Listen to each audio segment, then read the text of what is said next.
समाधान।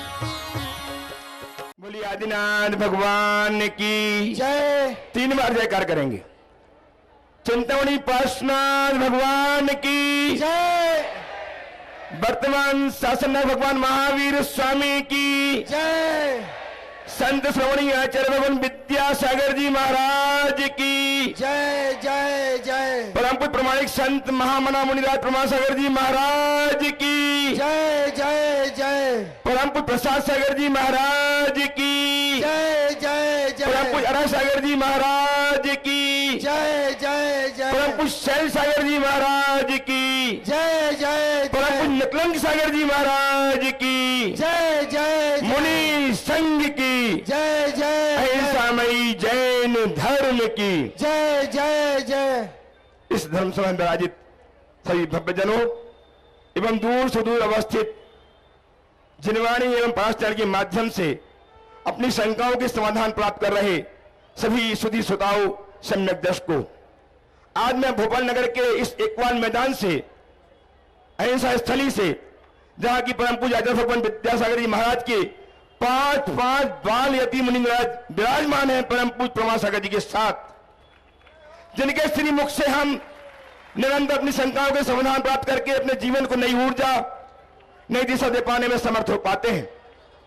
आज मैं आपको गुरुदेव के श्री चरण से जोड़ूं, उसके पूर्व आचार्य विद्यासागर जी महाराज के परम प्रभात शिष्य महामना मुनिराज प्रमासागर जी महाराज जो गुणातन प्रणेता के नाम से विख्यात हैं, जो जाने जाते हैं शंकर समाज प्रवर्तक के रूप में और जिन्हें हम जानते हैं भावना योग के प्रस्तोता के रूप में, जो संपर्क समय के रूप में हमारे समक्ष आते हैं और हमें सहज ही हमारी समस्याओं निदान करके जीवन को धन्य कर देते हैं। ऐसे गुरुदेव परम पूज्य प्रमासागर महाराज से आपको जोड़ूं, उसके पूर्व मैं चाहता हूं कि हमें गुरुदेव के साथ साथ चारों मुनिराजों का आशीष महाराज प्राप्त हो। उसके लिए मेरे साथ उच्चारें नमोस्तु महर्षि, नमोस्तु महाराज, नमोस्तु महर्षि, नमोस्तु महाराज, नमोस्तु महर्षि, नमोस्तु महाराज। इस कार्यक्रम का शुभारंभ कर रहा हूं मैं श्रीमान अजय कीर्ति एवं वंदना जी ट्रस्टी आयतन भोपाल से उपस्थित हो और तैयार है श्रीमान पवन जी जैन अष्टपगा जैन नगर भोपाल। मैं पदमपुर दिगंबर जैन मंदिर पंदाम नगर और अभिरुचि परिसर सुभाष नगर भोपाल की सब श्रावकों की ओर से महाराज जी के चरणों में बारंबार नमोस्तु, बारंबार नमोस्तु, बारंबार नमोस्तु। हे गुरुवर, जैसे तीर्थंकर भगवान का समोशरण होता है उसमें उपस्थित सभी जीव मुक्ति प्राप्त करते हैं, उसी प्रकार मेरी मंगल भावना है कि आपकी धर्म सभा में उपस्थित हम सभी जीवों का मुक्ति प्राप्त करें और हमारा निज गुणायतन बना सके, ऐसा मार्गदर्शन दीजिए। नमस्ते गुरु। बढ़िया भावना रखी है कि प्रश्न किया है? प्रश्न रखा है कि हम कैसे करें। श्रीमान पवन जी अष्टपगा उपस्थित हो। देखिए सार गर्भित सवाल कीजिए और का समय अष्टपगा और एक बार फिर से नमोस्तु कर लीजिए, पूरे कुनबे के लिए आशीर्वाद ले लीजिए, सारे ट्रस्टों के लिए ले लीजिए। आप केवल अपना नमोस्तु बोलिएगा, समय जाया मत कीजिएगा। चलिए गुरुदेव मेरा प्रश्न तैयार है मेघा जी जैन, डाटा अनिल जैन झरना मंदिर भोपाल। गुरुदेव मेरा प्रश्न है, क्रिया परिणाम और अभिप्राय में क्या अंतर है? क्रिया परिणाम और अभिप्राय में क्या अंतर है? देखिए हमारी जो एक्टिविटीज है इसको बोलते हैं क्रिया, परिणाम हमारे भाव का नाम है, अभिप्राय इंटेंशन को कहते हैं। हमारे मन में अच्छे और बुरे भाव होते हैं और उसमें अलग अलग अभिप्राय भी जुड़ा रहता है। एक व्यक्ति भगवान की पूजा कर रहा है, शुभ क्रिया है, उसका परिणाम भी शुभ है, लेकिन उद्देश्य किसी ऐसी भौतिक शक्ति को प्राप्त करने का है जिससे किसी का नुकसान हो, तो अभिप्राय उल्टा हो गया जी। तो शुभ क्रिया करने पर शुभ परिणाम होते हैं, लेकिन अभिप्राय कभी कभी अशुभ भी हो जाता है। तो जैसी क्रिया करें वैसे परिणाम हो और वैसा ही अभिप्राय हो, ये कोई जरूरी नहीं। नमस्ते। आइए मेघा जी उपस्थित हो। तैयार है नीरज सेठी श्री सिंह ललितपुर। पंच बाल्यति मुनिराजों के चरणों में मेरा और मेरे परिवार की ओर से बारंबार नमोस्तु। गुरुवर, मेरा प्रश्न ये है कि जैसे निर्ग्रंथ गुरु और वीतरागी प्रभु को देखकर हम सब भाव विभोर हो जाते हैं, वैसे ही आप अपने सच्चे भक्तों को देखकर कैसा लगता है आपको? जब आज भव्य अगवानी हुई तो वो देखकर आपको कैसा लगा गुरुवर?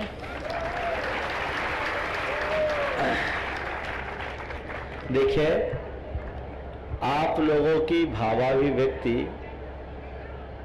आपकी भक्ति है। आप लोगों की भावाभिव्यक्ति आपकी भक्ति है और हम लोगों के लिए शोर। समझ गए? आप भक्ति करके अपने कर्म गलाओगे और हम अगर भक्तों से प्रभावित हो गए तो अपनी भूमिका से नीचे उतर आएंगे। इसलिए साधु साधु होता है, वह सबके बीच रहते हुए भी स्वयं में रमता है और हमें अपने भीतर वही कला विकसित करनी चाहिए जिससे हम जीवन के चरम लक्ष्य को प्राप्त कर सकें। जहाँ तक आज का सवाल है, आज आप लोगों ने भाव भक्ति खूब दर्शाई। भोपाल के अभी कह रहे थे कि आचार्य महाराज का आगमन होने पर जो उल्लास प्रकट हुआ था, आज उसकी पुनरावृत्ति हो गई। ये धर्म प्रभावना के कार्य है और धर्म प्रभावना के कार्य प्रशस्त कार्य है। सुनकर अच्छा तो लगता है, लेकिन हम लोग उससे प्रभावित नहीं। आइए श्रीमान निरति मोदी, शीश जी सिंह ललितपुर से, और तैयार है सतीश जी अजा गौसा नारायणपुर, पंकज मोदी पार्षद के साथ सभी अपने स्थान खड़े होकर के एक प्रश्न पूछेंगे। आइए निरति मोदी। हम भटके हुए युवाओं को रास्ता बताने वाले हमारे गुरु पेरुमाल सागर जी महाराज के चरणों में ललितपुर समाज की ओर से सत सत वंदन। नमोस्तु नमोस्तु नमोस्तु। महाराज श्री, आज हम लोग ललितपुर से आए हैं और भोपाल आगवानी में सम्मिलित हुए। 20 साल बाद का जो आनंद हम लोगों ने यहाँ उठाया है, हमारी इच्छा है कि हम ललितपुर में हमें कब सौभाग्य मिलेगा। मेरा ऐसी से सम्मिलित सवाल है सर कि महाराज श्री कि मानव मन इतना अति महत्वाकांक्षी क्यों होता है कि हमारी एक इच्छा पूर्ण होती है और हम दूसरी के लिए क्यों सोचने लगते हैं? महाराज श्री, इसका समाधान करें। देखिए, बहुत गंभीर सवाल है। मानव मन महत्वाकांक्षी क्यों होता है? आकांक्षाओं का जाल तो मनुष्य के मन में पलता ही रहता है। इच्छा की कुछ विचित्रता ही ऐसी है कि एक पूरी होती है तो उसका स्थान दूसरा ले लेता है। मनुष्य के साथ ये जाल केवल इसलिए बढ़ता है क्योंकि वह इच्छाओं की पूर्ति के प्रयास में लगा रहता है। संत कहते हैं कि इच्छाओं की पूर्ति से इच्छाओं से मुक्ति नहीं मिल सकती। इच्छाओं से मुक्ति के लिए इच्छाओं का नियंत्रण जरूरी है। इसलिए अपने इन इच्छा, अपेक्षा या महत्वाकांक्षा की मकड़ जाल से अपने आप को बचाना है तो हम पहले सदिच्छा में आए, फिर अनिच्छा के रास्ते को अपना आदर्श बनाएं।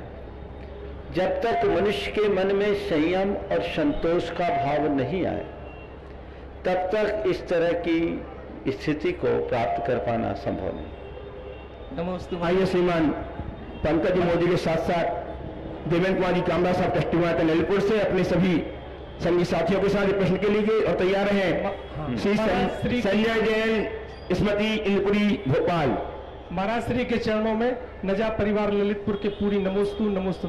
महाराज श्री, 2 दिन बाद नया अंग्रेजी वर्ष और नया दशक वर्ष प्रारंभ हो रहा है, तो उस वर्ष में हम क्या करें कि पुण्य का संचय, क्या ना करें कि पाप से बचे?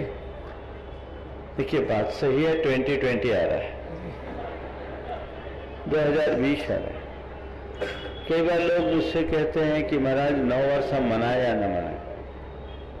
सबसे पहले तो मैं इसमें अपना दृष्टिकोण स्पष्ट कर देना चाहता हूं। देखिए, ये तो व्यवहार काल है और वर्षारंभ की कोई एक शाश्वत परंपरा कभी नहीं रही।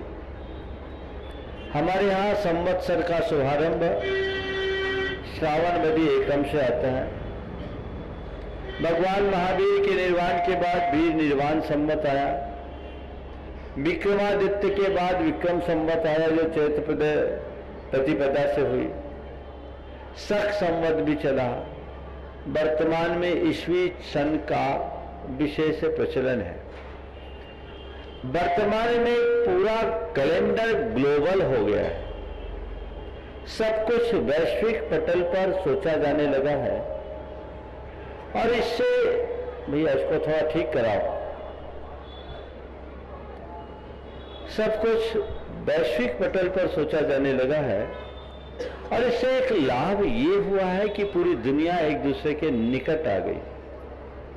इस दृष्टि से यदि 1 जनवरी की प्रातः आप 9 वर्ष मनाएं तो मुझे कुछ भी आपत्तिजनक प्रतीत नहीं होता, क्योंकि व्यवहार काल है, देश काल के अनुसार बदलाव आते रहेगा। आगे भी बदलाव हो सकता है, कोई जरूरी नहीं कि आने वाली शताब्दियों में ईस्वी सन को ही मनाया जाए, कुछ परिवर्तन भी हो सकता है। लेकिन एक सुझाव है, 9 वर्ष के उत्सव को मनाओ पर भारतीय संस्कृति के अनुरूप मनाओ। वो लोग 9 वर्ष की शुरुआत कब मानते? रात के 12 बजे के बाद, अंधेरे में। और हमारी संस्कृति पूरब की संस्कृति है। हम कहते तमसो मां ज्योतिर्गमय। हम सूर्योदय से अपनी तिथि की शुरुआत करते हैं, इसलिए सूरज के उगने से मना। इस बार संकल्प लो कि आने वाले 9 वर्ष के अवसर पर, आने वाले 9 वर्ष के अवसर पर हम लोग रत जगा नहीं करेंगे, सूर्योदय देखेंगे।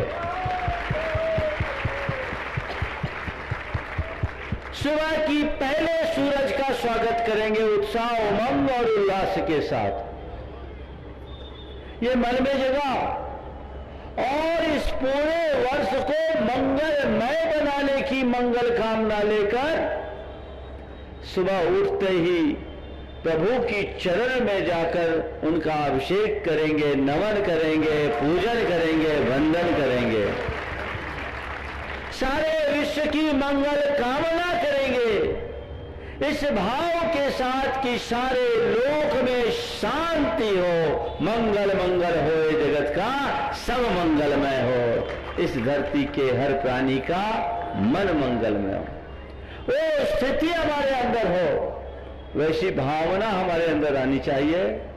मौज मस्ती क्लबों में जाकर, डिस्कोथेक में जाकर, शराब शबाब और कबाब में उलझकर अपना समय खराब करने से कोई फायदा नहीं।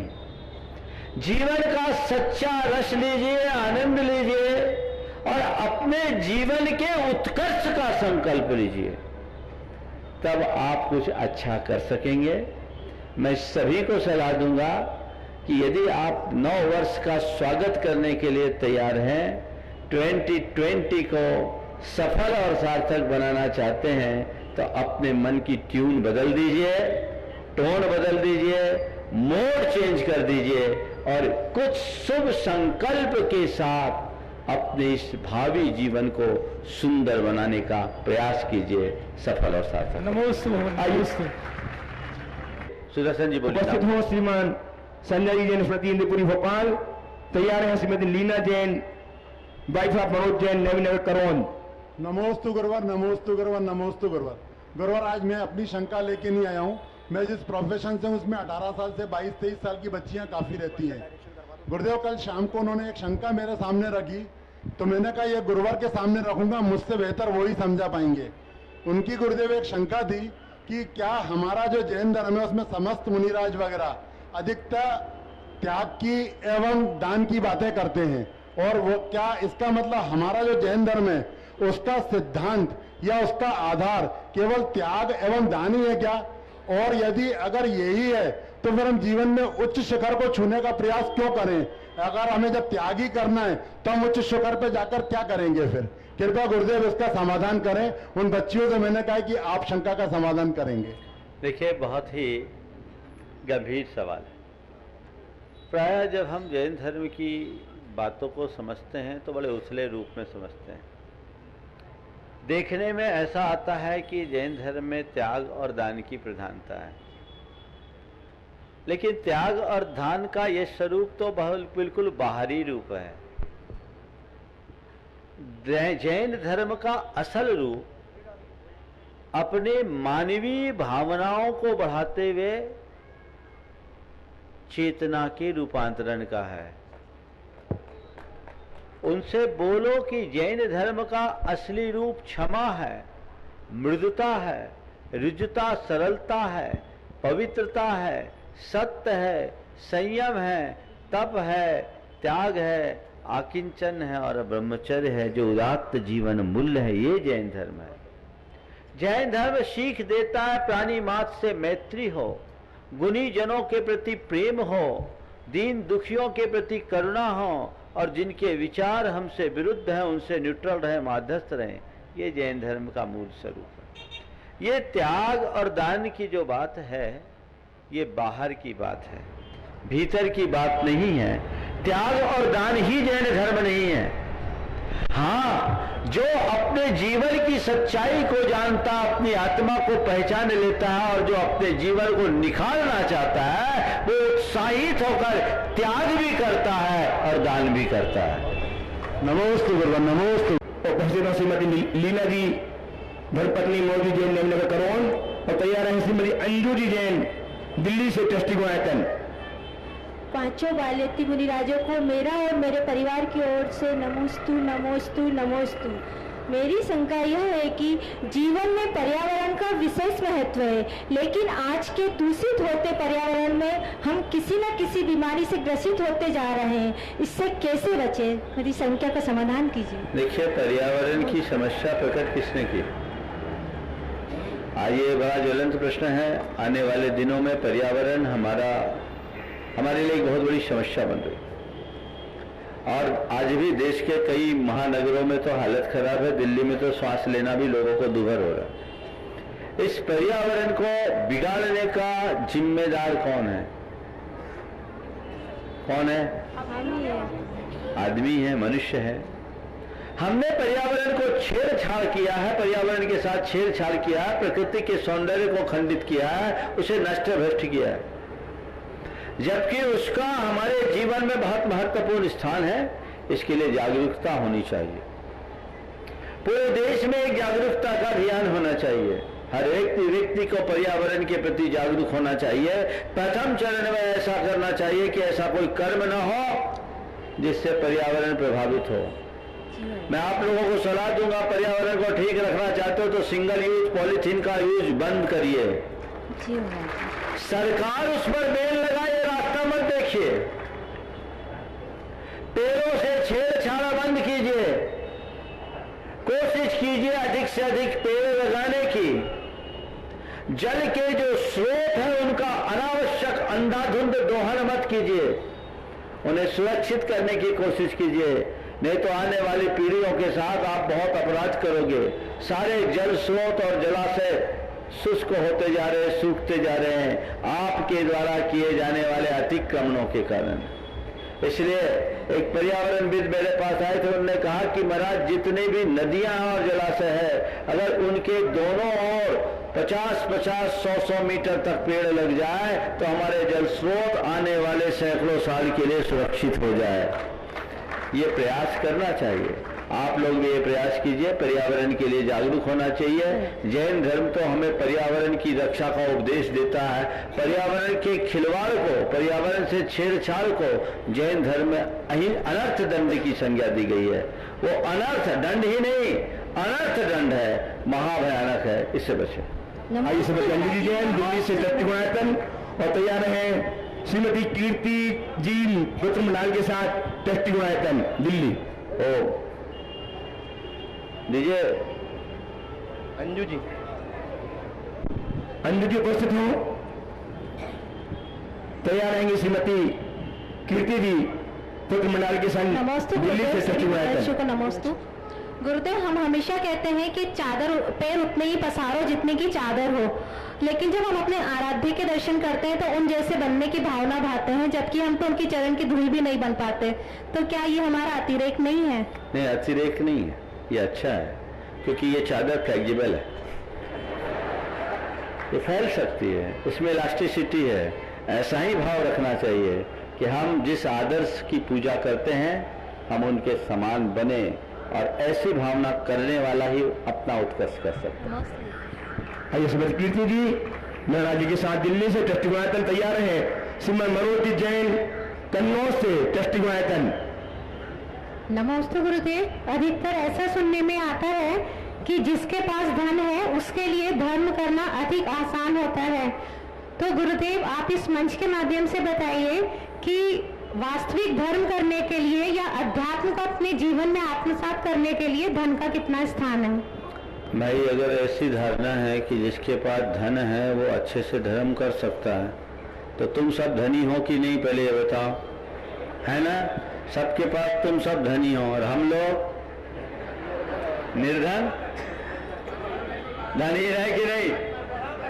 धनहीन है? कहाँ है? हमें महाधनी बोल रहे हो तो अपना धन छोड़ दो, मेरा धन ले लो। तुम उसी धन के धनी हो। तो तुम लोग यदि ये कहते हो कि धन करने से धर्म करना आसान होता है, तो तुम लोग हमसे बड़े धर्मी हो जाओगे और हम लोग पीछे के लाइन में आएंगे। ऐसा मानने को राजी हो? तो ये बताओ, धन से धर्म होता है? धन से धर्म नहीं होता, धन के त्याग से धर्म होता है। समझ गए? हाँ, धार्मिक आयोजनों के लिए धन की आवश्यकता पड़ती है और इसमें धर्मी लोग अवधारतापूर्वक अपने धन का त्याग करते हैं, तो अनेक लोगों को धार्मिक समारोहों में सहभागी होकर धर्मोपार्जन करने का अवसर मिल जाता है। हमें उनका आभार प्रकट करना चाहिए। ये इतना बड़ा पंडाल बना हुआ है, इतना बड़ा आयोजन यहाँ के लोगों ने किया है, ये तो धन से ही हुआ है। ये आयोजन धन से हुआ, लेकिन यहां आकर के जितने बैठे हैं ये धन से धर्म नहीं कर रहे हैं, धन का मोह छोड़कर यहां आए हैं तब धर्म कर रहे हैं। बोलो नमोकार जपना धर्म है कि अधर्म? भगवान की पूजा करना धर्म है कि अधर्म? धर्म। किसी की सेवा करना धर्म है या अधर्म? धर्म। क्या इसके पैसे लगते हैं? नहीं। तो बोलो धन से धर्म कहां होता है? हाँ, धन है उसका त्याग करो तो धर्म होगा, तुम अपने जीवन को धन्य कर सकोगे। इसलिए धन हो तो उसका सदुपयोग करने की कोशिश करो, और कोई धनवान व्यक्ति धर्म क्षेत्र में आगे आता है तो उसके प्रति कृतज्ञता ज्ञापित करो। कदाचित तुम्हारे पास धन की अल्पता हो, अनुकूलता ना हो, तो दूसरे धनिकों के मान सम्मान को देखकर जलना कुलना बंद करो। यदि तुम्हारे पास धन की अल्पता हो, धला भाव हो, तो दूसरे धनिकों के जो धन का त्याग करके मान सम्मान प्राप्त करते हैं उनके मान सम्मान से जलना कुलना बंद करो। जी भर करके उनकी अनुमोदना करो कि चलो इसके निमित्त से कई का धर्म हो गया, और वही पुण्य तुम्हें कल पीछे से आगे बिठाएगा। इसलिए धर्म का संबंध हमारे अंदर के परिणामों से है, आत्मा से नहीं। इसलिए हमें धन का सदुपयोग करना चाहिए। अगर धन है तो संग्रह मत करो, धन का संग्रह पाप और धन का त्याग धर्म। देखो एक बात बताता हूं, आपके जेब में रुपए हैं होंगे, जेब के रुपये को क्या बोलते हैं? रुपये को क्या बोलते हैं धर्म में? परिग्रह बोलते हैं कि नहीं बोलते हैं? बोलो क्या बोलते हैं? परिग्रह। परिग्रह, परिग्रह पाप है कि धर्म? समझ में आया? जेब में रुपया है ये परिग्रह है पाप, पर उसी जेब के रुपये को मंदिर के गुल्लक में डाल दिया तो क्या हुआ? धर्म। वो दान हुआ ना? क्या हुआ? जेब से रुपया निकालते ही मंदिर के गुल्लक में डाला, गुल्लक में डालते हुए क्या हुआ? दान। दान धर्म हुआ जी या नहीं हुआ? हुआ। तो बोलो धन का संग्रह धर्म है या धन का त्याग धर्म है? तय करो।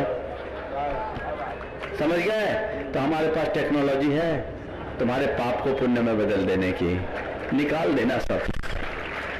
चलिए। श्रीमान मनोजी जैन कन्नौज से उपस्थित ट्रस्टी और इसके बाद परम पूज्य गुरुदेव प्रसाद सागर जी निवेदन करूंगा कि हम सबके लिए एक शंका प्रस्तुत करके चाहिए भाई, उधर माइक पहुंचाइए कन्नौज जी, इसके बाद उधर हाँ मनोज जी की बात पहुंचाएं और परम पूज्य गुरुदेव हाँ बोलो आज प्रसाद सागर जी महाराज एक शंका हम लोग के लिए प्रस्तुत करके समाधान प्रदान कराएंगे। बोलो। नमोस्तु गुरुदेव। लोग क्या कहेंगे, हम इससे कैसे बचें और इससे ज्यादा इम्पोर्टेंट माता पिता इस वैल्यू को अपने बच्चों में कैसे इनकॉर्पोरेट करेगी जिससे उनके लाइफ के डिसीजंस इस चीज से डिपेंड ना करे इस चीज पे। देखिए आज बड़ी बीमारी आ गई, लोग क्या कहेंगे। देखिए लोग क्या कहेंगे इस पर विचार करने की जगह भगवान क्या कहेंगे ये सोचना शुरू कर दो, मेरा ईमान क्या कहेगा ये सोचना शुरू कर दो, समस्या ही हल हो जाएगी। लोग क्या कहेंगे ये सोचना फैशन है, और भगवान क्या कहेंगे ये सोचना हमारा धर्म है। हम अपनी कसौटी लोगों को न बनाएं, अपनी कसौटी अपने प्रभु को बनाए या अपने भीतर के परमात्मा को बनाए। मेरी अंतरात्मा मुझसे क्या कह रही है, अगर गलत है तो गलत है, सही है तो सही है। यदि मैं गलत हूं तो मुझे सुधार लेना चाहिए और मैं सही हूं तो मुझे डटे रहना चाहिए। हमारे जीवन का मार्ग ये है। हम दूसरों को देखते हैं, अपना मूल्यांकन दूसरों से करवाने की कोशिश करते हैं, ये ठीक बात नहीं है। हमें अपनी कसौटी खुद को बनाना होगा।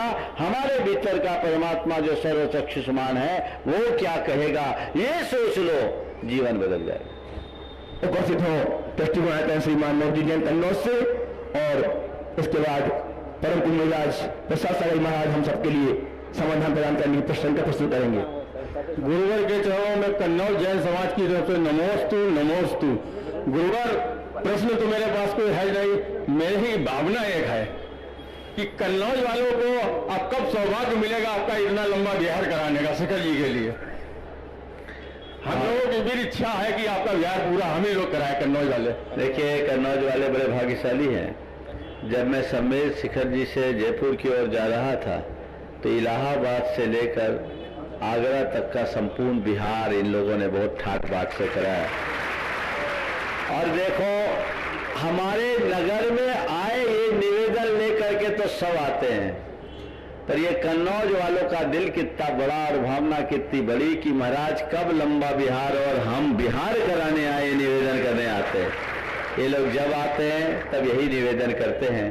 भावना भाई समय आएगा, देखो किसके लिए सौभाग्य मिलता है। निवेदन परम पूज्य मुनिराज प्रसाद सागर जी महाराज से मना कर और उसके पश्चात परम पूज्य निकलन सागर जी महाराज भी शंका प्रस्तुत करके समाधान प्रदान कराएंगे। परम पूज्य मुनि श्री प्रमाण सागर जी के चरणों में बारंबार नमोस्तु।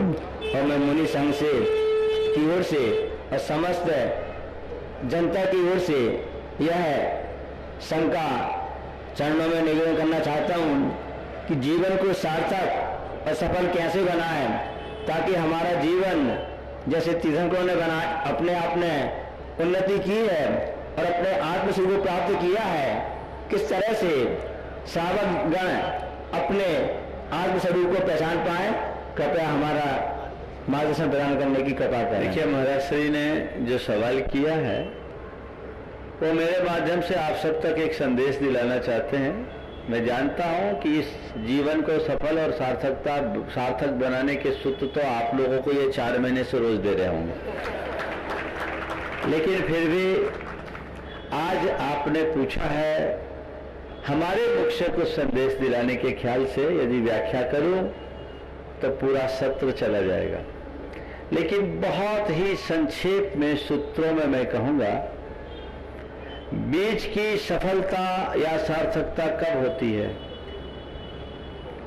जब वो विकसित होकर वृक्ष के रूप में परिणत होता है और उसमें फिर से फूल और फल लगते हैं, नया बीज प्रकट होता है, तब बीज की सार्थकता होती है। हमारे जीवन की सार्थकता भी तभी होगी जब हम अपने जीवन के मूलभूत गुणों को उद्घाटित करने में सफल होंगे। जीवन में जीवन मूल्यों की प्रतिष्ठा ही जीवन की सार्थकता है। हमारा प्रयास ये होना चाहिए।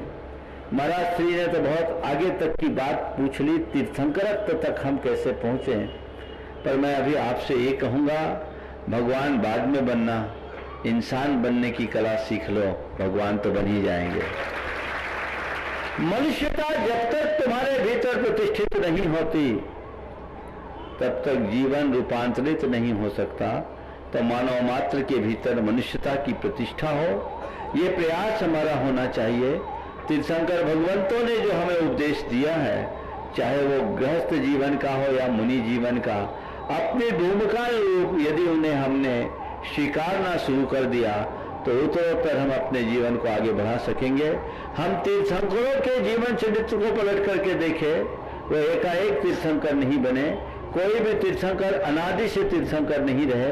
उनने अपनी चेतना का क्रमिक विकास करके ऊंचाई को छुआ है। तो उन तीर्थंकरों के संदर्भ में भी हम देखते हैं, उनने जब तक गृहस्थ रहे 10 भावों का रिकॉर्ड मिलता है। जब तक गृहस्थ रहे उनने गृहस्थोचित कर्तव्यों का पालन किया और साधु बने तो उत्कृष्ट साधना की, नतीजा वे आगे बढ़ते बढ़ते मानवता के चरम रूप को प्राप्त किए और तीर्थंकरत्व के रूप में अवतरित होकर अपने भीतर की भगवत्ता को प्रकट किए। तो आज हम आप सबके भीतर भी कोई वो तीर्थंकर बैठा है। यदि आज ही हम जाग जाए और अपने जीवन के रूपांतरण की प्रक्रिया को प्रारंभ करें तो वह सब कुछ हमारे भीतर सहजता से घटित हो सकता है। अब परंतु लेकिन महाराज जी से निवेदन, हमारे लिए प्रश्न प्रस्तुत करके समाधान प्रदान कराएं और तैयार रहें अनिमेश जैन, अशोक जैन फुग्गा जबलपुर से। परम पूज्य महाराज जी के चरणों में नमस्तु। हम अपनी एक जिज्ञासा रखना चाहते हैं। अभी आपने बताया कि जब नव वर्ष आए तो सूर्योदय से उसकी शुरुआत करें। उसके संदर्भ में आपसे जिज्ञासा है कि जब आचार्य श्री जी ने हमको दीक्षा के बाद सर्वप्रथम मूलाचार का स्वाध्याय कराया था और मूलाचार में गाथा आई थी, भक्ति जिन बराराम खीरे जम पुब सज्जियम कामम आईरिये पसायेणया विद्या मंता या सिज्जंती। श्रावक इसमें या मुनि महाराज इसमें भक्ति जिन बराराम कि भगवान की भक्ति करने से कर्मों का क्षय होता है, पुण्य का संचय होता है और आचार्य के प्रसाद से विद्या और मंत्र की प्राप्ति होती है। तो इसमें क्या हमें सामूहिक करने में अच्छा है या अकेले करने में अच्छा है, इसके बारे में हम देखिए। महाराज जी ने बहुत ही व्यवहारिक सवाल आप लोगों के लिए खड़ा किया। ये बात सुस्पष्ट है कि प्रभु की भक्ति प्रार्थना से हमारे कर्म झड़ते हैं। मुझसे एक बार एक व्यक्ति ने सवाल किया कि हम नमोकार बोलेंगे तो उससे हमारा कर्म कैसे कटेगा, भगवान का नाम लेंगे तो हमारे कर्म कैसे कटेंगे, जबकि कर्म और हमारी आत्मा का तो एक प्रकार का बॉन्डेज है। तो इस शब्द के उच्चारण मात्र से कर्म कैसे कटेंगे? मैंने जो जवाब दिया उसी के आधार पर महाराज श्री की बात आप सब तक पहुंचाऊंगा। मैंने उससे कहा कि हमारे मुख से उच्चारित होने वाला शब्द केवल शब्द नहीं होता। जब हम मुख से कोई शब्द उच्चारण करते हैं तो उसका ध्वनि वैज्ञानिक प्रभाव होता है और ठीक तरीके से हम अगर किसी शब्द को उच्चारित करते हैं, खासकर मंत्रोच्चार, पूजा या प्रार्थना, तो उससे उत्पन्न तरंगे हमारी अंतःस्रावी ग्रंथियों में व्यापक परिवर्तन ला देती है। खासकर हमारी पिट्यूटरी ग्लैंड और एड्रिनल ग्रंथि के सिक्रेशन में काफी अंतर आ जाता है। ऐसे रसायनों का स्राव हमारे मस्तिष्क में होने लगता है जिससे हमारे अंदर के सारे रसायन बदल जाते हैं, हमारे भीतर एक अहोभाव और आनंदानुभूति होती है। और जब हमारे शरीर के रसायन बदलने लगते हैं तो हमारे कर्मों की केमिस्ट्री भी बदल जाती है। उनका रासायनिक परिवर्तन होता है उस भाव शुद्धि के निमित्त से। नतीजा वे कर्म हमारी आत्मा से अलग होने के लिए बाध्य हो जाते हैं। इसलिए भगवान की भक्ति से पुंज के पुंज कर्म झड़ते, इसमें कोई संशय नहीं। अब रहा सवाल, इस भक्ति के बहुत सारे प्रयोग है। अमेरिका में तो ये प्रयोग किया गया पूजा और प्रार्थना का कि अगर व्यक्ति पूजा और प्रार्थना करता है तो उससे लोगों के रोग शोक दूर हो रहे हैं। कभी फिर चर्चा करूंगा। सामूहिक और व्यक्तिगत, जब हम व्यक्तिगत रूप से कोई करते हैं तो उससे उसकी ध्वनि वैज्ञानिक प्रभाव सीमित पड़ता है। जब उसे ही हम सामूहिक रूप से करते हैं एक लय ताल के साथ, अनुशासन के साथ, तो उसका प्रभाव कुछ व्यापक पड़ता है और वो हमारे लिए ज्यादा लाभदायी होता है। मैं आपको एक घटना बताना चाहूंगा। भोपाल चातुर्मास के उपरांत हम लोग पिंडरई पंचकल्याण के लिए गए थे। 1996 की बात है।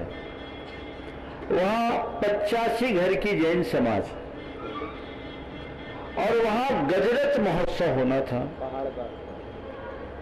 एक 40 एकड़ का समतल 40 एकड़ की समतल पहाड़ी पर वह अनुष्ठान हुआ।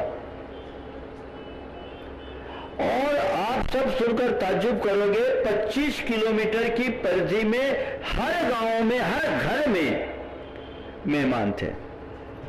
पूरा ट्राइबल एरिया, आदिवासी बेल्ट, घर घर में मेहमान। जन्म कल्याणक के दिन, जन्म कल्याणक में जहां कलशाभिषेक होना था, पांडुक शिला थी, वहां जैन समाज के ज्यादा लोग थे और हमें बताया गया 20,000 लोग तो पंडाल में हैं। मुझे अलग से उनको उपदेश देना पड़ा। फेरी में लगभग 2 लाख लोग आए और सुबह से जो लाइन लगी लोगों के चारों तरफ की पगडंडियों में, खेतों से लोगों की लाइन लगी हुई थी। सारा आदिवासी समुदाय उस महोत्सव में श्रद्धा भक्ति के साथ सम्मिलित हुआ। उस वर्ष इल्लियों का प्रकोप बहुत अधिक था। पूरे इलाके की फसल इल्लियों ने चौपट कर दी थी। कीटनाशकों के प्रयोग के उपरांत भी उसका कोई अच्छा परिणाम नहीं मिल रहा था। सुदर्शन गवाह है उसके। पर यह एक चमत्कार ही माना जाएगा कि पूरे के पूरे पिंडरई के सीमावर्ती 25 किलोमीटर में दोबारा फूल आ गए और बम्पर फसल आई। मुझसे पूछा ये कैसे हुआ? मैंने कहा ये जनता की भावना का प्रतिफल है। ये गजरत वाकई में मंगलकारी गजरत था क्योंकि जन जन उसमें सम्मिलित थे। हर घर में मेहमान थे। लोगों को प्रेस कराने के लिए अगर किसी के आ जाना बोले भैया हम प्रेस नहीं कर सकते, हमारे घर में मेहमान है, ऐसा आयोजन मैंने जीवन में दोबारा नहीं देखा। तो ये भावनाओं का चमत्कार है, गति नगरी भी है। और ऐसी भावनाएं अगर हमारे अंदर हो तो उसका प्रभाव होता है। इसीलिए अभिषेक आदि की क्रियाओं को व्यक्तिगत स्तर पर करने की जगह अभिषेक महोत्सव के रूप में संपन्न करना चाहिए। उसका प्रभाव हमारे लिए ज्यादा अच्छा है। उपस्थित हुआ श्रीमान गति नगरी है। अनिमेश जी अशोकी जैन फुग्गा जबलपुर से और तैयार हैं श्रीमान सूर्य प्रकाश जी जैन गुड्डू भोपाल। पांचों मुनि राज्यों के चरणों में युवा महासंघ एवं सकल जैन समाज जबलपुर की ओर से बारंबार नमोस्तु वाशी। मेरा प्रश्न है कि महाराज जी, शांति धारा बोली के माध्यम से करना चाहिए कि बिना बोली के माध्यम से? आजकल के प्रचलन में दोनों ही चीजें देखी जाती है, क्या उचित है? शंका का समाधान कीजिए। देखिए, शांति धारा एक पवित्र कर्म है, बोली का उससे अनुबंध तो नहीं है। लेकिन पूजा के साथ दान देने पर उसका पुण्य कई गुना बढ़ जाता है, तो आपको दोहरा लाभ मिलता है। तो समर्थ हो तो दान जरूर करना चाहिए, जिससे जीवन का कल्याण। श्रीमान शिवप्रकाश जी जैन गुड्डू गोपाल उपस्थित हो और तैयार है तत्वधारी बहनों का जो ग्रुप व्यवस्थित मंच में, उनमें सभी बहनें एक प्रश्न करके अपनी शंका का समाधान प्राप्त करेंगी। सभी बहनों से एक नाम लेना। महाराज श्री नमोस्तु नमोस्तु नमोस्तु। महाराज श्री मेरी ये जिज्ञासा है, ये जो भी श्रावक जैन सम्यक शिखर जी की यात्रा करने जाते हैं और अचानक वहां पर उनकी मृत्यु हो जाती है, तो उनके क्या परिणाम होते हैं या उनकी आत्मा को किस गति में जाती है? देखिए, सम्यक शिखर क्यों जाते हैं आप लोग? बोलो तो। शांति के लिए, धर्म यात्रा करने। क्यों जाते शिखर जी? पहाड़ की बनना क्यों करते हो? धर्म लाभ लेने का। अब लाभ क्यों मिलता है? क्योंकि वहां से हमारे तीर्थंकर मोक्ष गए और हम भी यही भावना बाते हैं कि हम भी वहां जाकर मोक्ष पाए। मोक्ष पाने की भावना से जाते हैं कि नहीं? जी जी। हाँ, मोक्ष पाने की भावना से जाते, तो जो शिखर जी में जाके ऊपर जाते हैं, समझ लो मोक्ष के निकल जा रहे हैं। सोचना क्या है, समझिए उनकी शुरुआत हो गई, वहीं से वहीं चले गए, थोड़ा फासला बचा, आगे जाएंगे। ध्यान रखना, गर्भ छेद काल भाव का प्रभाव पड़ता है। आयु का छेद तो जहां कहीं भी हो सकता है, लेकिन उत्तम गर्भ छेद काल भाव के साथ अगर आयु का क्षय होता है तो सामने वाला सदगति का पात्र होता है। एक बात जरूर मैं आप सबसे कहूंगा, पहले भी मैंने इसकी चर्चा की, सम्यक शिखर जी जाने के पूर्व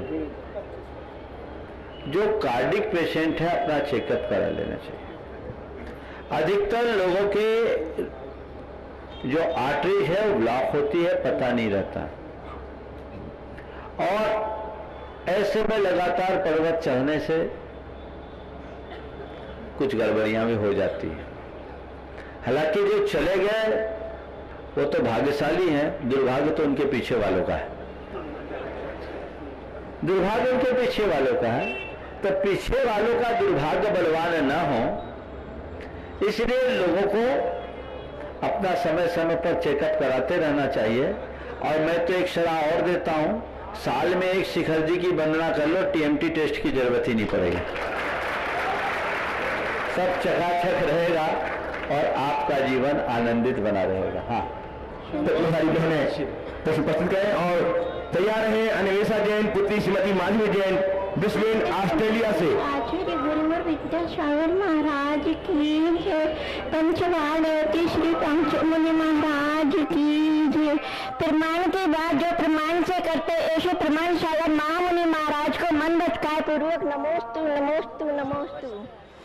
चरण पखारों तेरे ऊंचाई पर, वह सोपान मेरे पास कहाँ। रूप में हरे तेरा जो वह दर्पण इस जग में कहाँ। जो संयम सोरत तुझ में वह बुलावे में कहाँ। महाराज मेरी एक शंका है कि सिद्ध शिला और सिद्धालय में क्या अंतर है, कृपया मुझे समाधान दीजिए, क्योंकि दोनों एक एक लाख योजन के हैं। देखिए, सिद्ध शिला तो सर्वार सिद्धि से 12 योजन ऊपर है, और सिद्धालय तनवात वलय में लोक के अंतिम छोर पर है, इसलिए दोनों में बहुत अंतर है। हाँ सुषमा जी पूछो। परम पूज्य आचार्य गुरुवर श्री विद्यासागर जी महाराज की, परम पूज्य मुनि श्री प्रमाण सागर जी महाराज की, परम पूज्य मुनि संघ की, 3.9 करोड़ मुनि राजों की। देखिए, यहाँ हमारी परम पूज्य मुनि श्री जी के चरणों में विनम्र निवेदन विनती है कि हम सबको भी ये जिज्ञासा समाधान का लाभ मिले और उनके चरण आगे निरंतर बढ़े। बस इन्हीं भावनाओं के साथ हम सबका, सभी प्रतिभाशाली की बहनों का, सभी बच्चों का, सभी का नमोस्तु महाराज जी, और हम सबको भी जल्दी से जल्दी सानिध्य मिले। देखिए, इस मंच के माध्यम से मैं बहन जी के बारे में जरूर कहना चाहूँगा। ये बहन जी प्रतिभा स्थली की सभी प्रमुख बहनों में सर्व प्रमुख हैं और जबलपुर के प्रतिभा स्थली को मुख्य रूप से संचालित कर रही है। ये आचार्य महाराज के बहुत दूरदर्शी सोच की परिणति है और ये बहनों का बड़ा त्याग है कि गुरुदेव ने इन्हें दीक्षित न कर बेटियों को शिक्षित और संस्कारित करने के मार्ग में लगाया है और आज वहां से बच्चियां पढ़ करके निखर करके आ रही है।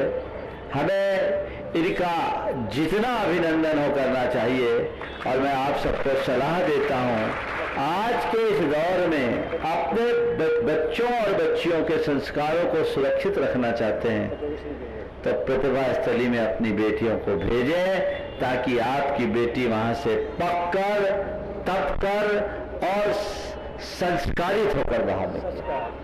हाँ, अन्वेषा जी सुपुत्री श्रीमती माधुरी जैन दूसरे राष्ट्रीय से उपस्थित हो और तैयार है श्रीमान मलय जी जैन अयोध्या नगर भोपाल। महाराज नमोस्तु नमोस्तु नमोस्तु। मेरी शंका यह है कि जैन धर्म के अनुसार इस संसार को किसने बनाया है और कौन चलाता है? कृपया मेरी शंका को समाधान करें। देखिए, संसार के निर्माण के संदर्भ में जैन धर्म के अनुसार इस संसार को किसी ने नहीं बनाया। ये अनादि से है, अनंत काल तक रहेगा। जैन धर्म कहता है न तो किसी वस्तु की उत्पत्ति हो सकती है न ही उसका समूल विनाश हो सकता है। संसार में जितने भी वस्तुएं हैं, पदार्थ हैं, उनमें स्वाभाविक परिवर्तन होता रहता है और ये परिवर्तन ही सृष्टि का परिवर्तन बन जाता है। वो परिवर्तन उत्पत्ति, विनाश और स्थिरता की प्रक्रिया से होता है। हर पल नई नई अवस्थाओं की उत्पत्ति होती है, पुरानी अवस्था बदलती है और उसके बाद भी वस्तु का मौलिक स्वरूप सुरक्षित रहता है। उसके बल पर ये पूरा परिवर्तन होता है और उसी से सृष्टि का चक्र चलता है। आइए श्रीमान मलय जी जैन अयोध्या नगर भोपाल से तैयार है श्रीमान आशीष जी सिंह यहीसा बिहार भोपाल। नमस्ते महाराज जी। महाराज श्री मंगल प्रतीकों का हमारे जीवन में बहुत विशिष्ट स्थान रहा है और बाजार ने हाल के समय में फेंग शुई को जो है घर घर में पहुंचा दिया। हम देखते हैं कि laughing Buddha, lucky cat, dragon, food dog, guardian line, gold fish जैसे अनेक प्रतीक चिन्ह जो है वो घरों में बिना जानकारी के अपनाए जा रहे हैं। विगत वर्ष महाराज जी मुझे गुणायतन में जाने का पुनः सौभाग्य मिला और वहां मैंने देखा कि इसी तरह के मंगल प्रतीक वागला, ग्रासमुख, वो बहुत ही वहां बताया कि बहुत ही वैज्ञानिक तरीके से बड़े अध्ययन के बाद महर्षि आपके मार्गदर्शन में वहां पर हुए। तो इनके बारे में महर्षि मेरा प्रश्न ये था कि क्या इनका क्या मंगलकारी महत्व है, क्या इनको घरों में भी हम इनका उपयोग कर सकते हैं? देखिए, बागला और ग्रासमुख का अंकन आपने गुणायतन में निर्माणाधीन मंदिर में देखा होगा। ये हमारे बड़े प्राचीन प्रतीक हैं। ड्रैगन से थोड़ा मिलता जुलता दिखता है लेकिन ये बहुत पुराना है। लगभग 5वीं-6वीं शताब्दी के अवशेष तो आज भी उपलब्ध है। इनकी संरचना का मूल उद्देश्य आसुरी शक्तियों के प्रवेश को रोकना है, लेकिन जो प्रतीक मंदिर में लगाने योग्य है उन्हें मंदिर में ही लगाना चाहिए, घरों में नहीं रखना चाहिए। आप सबसे मैं एक सलाह देता हूं, ज्यादा प्रतीकों के चक्कर में मत पड़िए। अपने घरों में केवल स्वस्तिक अंकित कर लीजिए, आपका मंगल मंगल होगा। इसी तरह अष्टमंगल द्रव्य आपके लिए मांगलिक प्रतीक है और यथार्थ घर में मंगल और सकारात्मकता लाना है तो अपने घर में एक देसी गाय बछड़े के साथ रख लो। सारी नकारात्मकता खत्म हो जाएगी, प्रेम और वात्सल्य की गूंज होगी। पहले घरों में गायें रंभाती थी तो वात्सल्य बरसता था, अब कुत्ते भौंकते हैं, क्रूरता पनपती है। बदल दीजिए। उस नकारात्मकता को सकारात्मकता में बदलने का ही रास्ता है। बाकी आज के लोग किसी भी चीज के बारे में बात बाजार में आती है तुरंत अंधानुकरण करने लगते हैं, पूर्वापर विचार तो करना ही चाहिए। आशीष सिंह उपस्थित हों और तैयार हैं डॉक्टर आयुष जैन, डॉक्टर पीयूष जैन, लोहा मैदान भोपाल। नमोस्तु नमोस्तु नमोस्तु भगवान। भगवान हमारी शंका है, हमने अपने एक मित्र से बोला कि आप जो मोबाइल है ये सोच के लिए जाते हैं तो लेटरिन की सीट पे लेके जाके बैठते हैं और वही मोबाइल आप आते हैं मंदिर में पूजन अभिषेक के समय भी वो मोबाइल की उपयोग करते हैं। तो उनका हमसे लौट के क्वेश्चन था कि आप जो चश्मा लगाते हैं वो भी आप टॉयलेट सीट पे लेके जाते हैं, लेकिन हम लेके नहीं जाते। उसको तो हम धो सकते हैं लेकिन मोबाइल को तो धो नहीं सकते हैं। तो उनका ये क्वेश्चन था, ये कहाँ तक सही है या गलत है? ये देखिए, मोबाइल अशुद्ध है पर वो चश्मा भी अशुद्ध है कहकर मोबाइल को शुद्ध नहीं किया जा सकता। मोबाइल की अशुद्धि के विषय में तो मुझे एक क्लिप लोगों ने दिखाई थी जी टीवी में, उसके बारे में पूरा डिटेल आया था आज से 2-3 बरस पहले। उसमें उन्होंने बताया, कौन आपका वो आता है डीएनए कार्यक्रम आता है, उसमें आया है, मुझे 2 साल पहले किसी ने दिखाया था। उसमें बताया कि मोबाइल की जो स्थिति है WC से भी गंदी है, इतने बैटरी आज उसमें वैज्ञानिकों ने सिद्ध किया।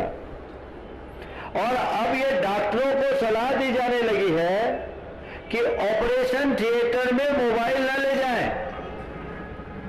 उसमें बताया कि आप अपने मोबाइल को समय समय पर वॉश करते रहें, जो एक केमिकल होता है उससे, नहीं तो आपको मोबाइल से भारी नुकसान है। इसलिए मंदिरों में, धार्मिक कार्यों में मोबाइल का स्पर्श नहीं करना चाहिए। मैं तो हमारे चौके में कोई मोबाइल पकड़ा दिखता है तो उसको बाहर कर देता हूं। अभिषेक पूजन के समय में भी मोबाइल से अपनी दूरी बना करके रखनी चाहिए, तभी उसका सम्यक लाभ हो पाएगा। बंधुओं, आज भोपाल में 20 वर्ष के अंतराल से यहाँ फिर से आना हुआ है और आज जो आप लोगों के उत्साह भक्ति को मैंने प्रातः काल देखा, उसे देखकर लगता है कि 20 साल की बात आज की बात जैसी लग रही है। आप लोगों ने खूब श्रद्धा भावना का परिचय दिया है, ये भावना आपकी बलवती हो। बहुत सारे निवेदन भी आते ही आप लोगों ने कर दिए हैं। अब वो देखा जाएगा, सारे निवेदन पर विचार नए साल में होगा। अभी 29, 30, 31 3 दिन का कार्यक्रम आपको दिया गया है, इसका भरपूर लाभ लीजिए। भाग्य होगा आपका तो शायद वो भी आपको मिल जाएगा जिसकी आप भावना भा रहे हैं। भाव भागन वक्त जोगे बसाए, अभी कुछ कह नहीं सकता, लेकिन अपना आप इसी तरह भाव रखिए। आज जैसे शंका समाधान इस मंच पर हुआ है, कल भी प्रातः काल का प्रवचन और शंका समाधान यहीं से रखे। शंका समाधान कल भी यहीं पर होगा। आप समय पर आएंगे और समय पर लाभ लेंगे। शंका समाधान के विषय में एक और सुझाव दूंगा, जिनको कल प्रश्न करना है आज अपने प्रश्न दे दीजिए। 2 मिनट। जिनको भी कल प्रश्न करना है आज अपने प्रश्न दे दीजिए, ताकि आपको पहले से सूचना मिल सके कि आपका प्रश्न सिलेक्ट हो गया है। और यहाँ अच्छे से उसको सिलेक्ट करके सार गर्भित प्रश्नों को दिया जाए ताकि सभी को अवसर मिल सके और भोपाल की इस धरा से पूरे देश में एक अच्छा संदेश जा सके। भोपाल राजधानी है और यहाँ बुद्धिजीवियों की नगरी है, तो यहाँ से जो संदेश जाए वो अच्छा जाए, ऐसी मेरी भावना है। इस प्रकार आज के सत्र को परम पूज्य गुरुदेव के चरणों में नमन अर्पित करते हुए यही पर चलो पूछ लो। एक मिनट, हाँ बोलिए। गुरुवर नमोस्तु। हम दोनों भाई डॉक्टर हैं। हमारी पढ़ाई और इलाज के दौरान कई बार हमें मृत शरीर को छूना पड़ता है एवं डिलीवरी करानी पड़ती है एवं कई बार शरीर एवं कपड़ों पर ब्लड के निशान भी पड़ जाते हैं। तो इस स्थिति में क्या मार्ग स्नान मार्ग से हम देव दर्शन एवं अभिषेक के लिए पात्र हो जाते हैं या हमें भी कोई सूतक पातक कुछ लगती है? डॉक्टरों को सूतक पातक नहीं लगता, आप अपने हिसाब से स्नान आदि करके कर सकते हैं। आपके प्रोफेशन के अनुरूप धर्म होता है, ये आपका धर्म है, आप उसे करिए। नमोस्तु गुरु।